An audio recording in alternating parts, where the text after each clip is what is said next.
Okay, everybody, welcome to the Blockbuster movie review.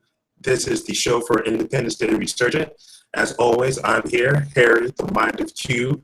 I am here today just by myself, and I will be talking to you today about the movie that I saw this afternoon, Independence Day Resurgence. This is a sequel, 20 years in the making.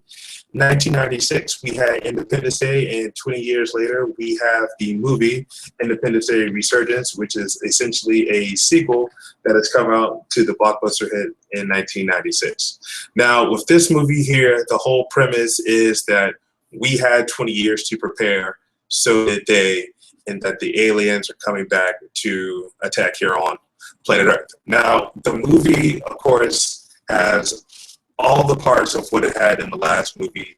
Is that it's a beautiful day in the afternoon and everybody's enjoying their life, and then the aliens come.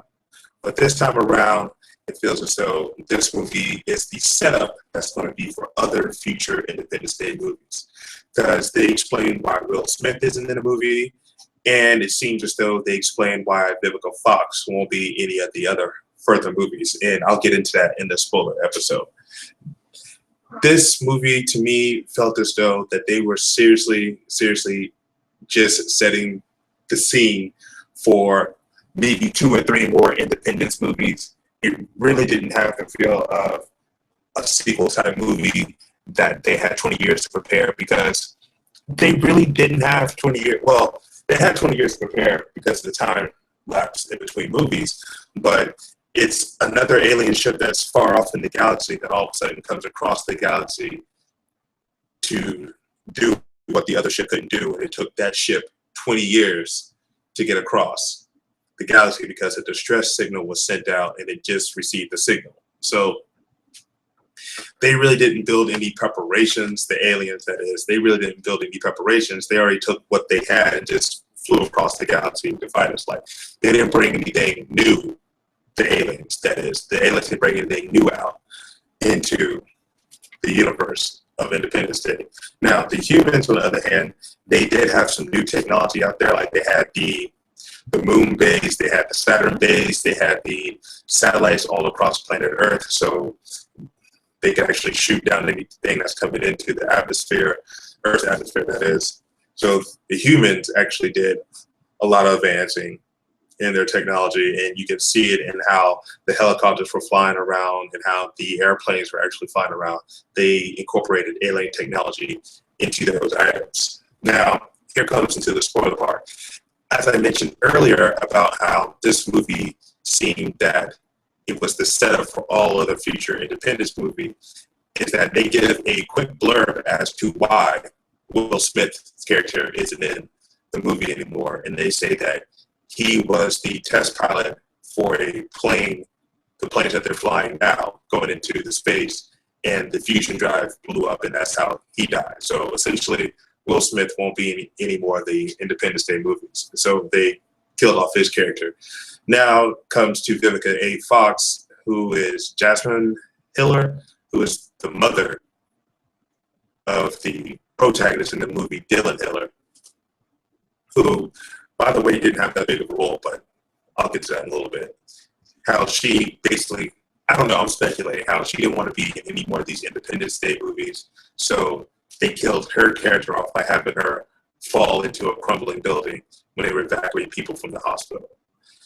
Also, the Bill Pullman, who played President Whitmore in the first movie, he's also in this movie.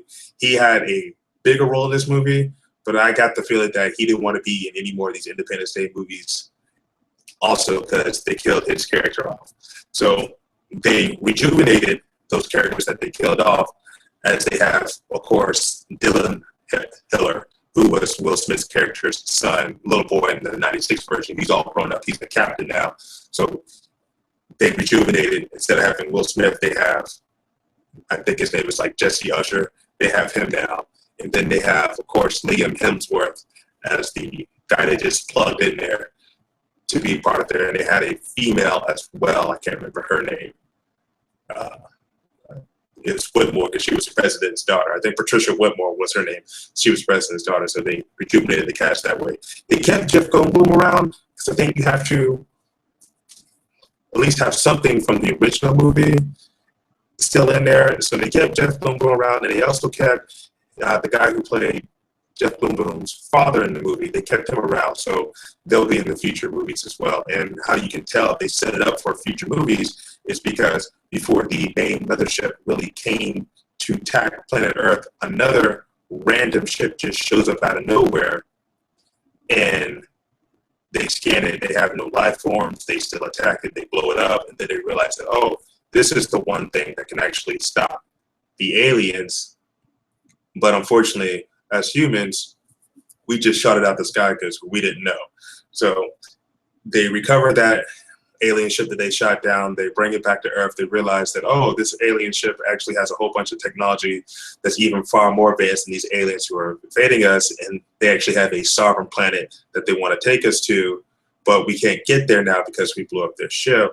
But hey, here's all this technology you can incorporate into your planet Earth, and now they actually want to use planet Earth as the sovereign nation from these aliens when they're coming across. And they explain that they've actually been fighting the aliens that has been invading planets for their molten cores for thousands of years. So basically they said, okay, if you buy this one movie, Independence Day Resurgence, you're going to buy 2 more other movies to go along because we've already set it up that there's going to be more Independence Day movies. That's what I really felt about this movie. This movie, to me, it really, it's called, our show is called Blockbuster Movie Review, but this movie doesn't give that feel of a blockbuster movie. I'm not saying that the movie is horrible.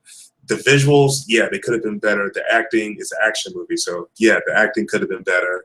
There really wasn't no comic relief in this movie.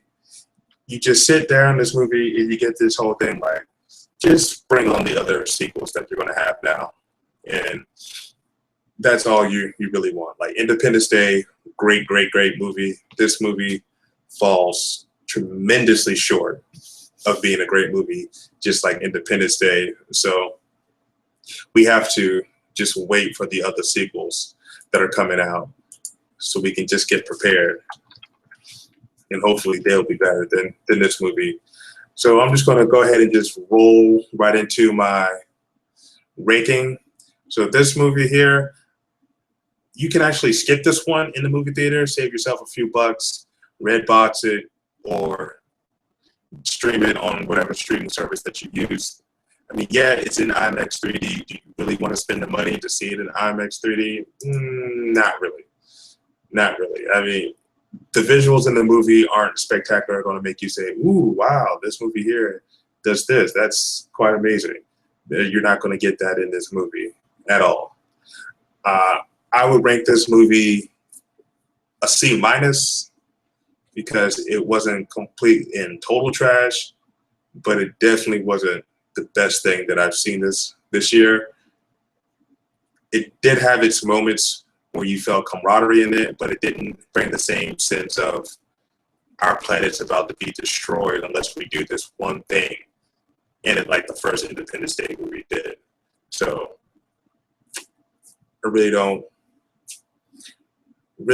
it doesn't have that oomph into it that I would say. Because, with the first Independence Day, the aliens came on the scene and they destroyed city after city after city. When the aliens came on the scene here, all they did was just land a big ass ship in the Atlantic Ocean. Like, it really didn't, I didn't have that sense of the planet's is actually going to get conquered this time or be destroyed, So hopefully the next Independent Day movies will be a little bit better. So let's talk about the movies that we got coming up. I know we got Jason Bourne later on in July. I believe that's July 29th. And we have a Star Trek movie, Star Trek Beyond, that's coming out on July 22nd. And also Suicide Squad that's coming out in August. So it looks like July, the back end of that month, is actually going to be filled with movies. So it'll be very interesting to see those movies. The Tarzan movie that's coming out, 50-50 on the fence of seeing that one. I know that one's this Friday. But, if Richard wants to go see it or somebody else wants to review the movie with me, we might go see that and put up a review for y'all, let you know what we think about that. Okay, well, this was a quick show. So until next time, y'all stay breezy.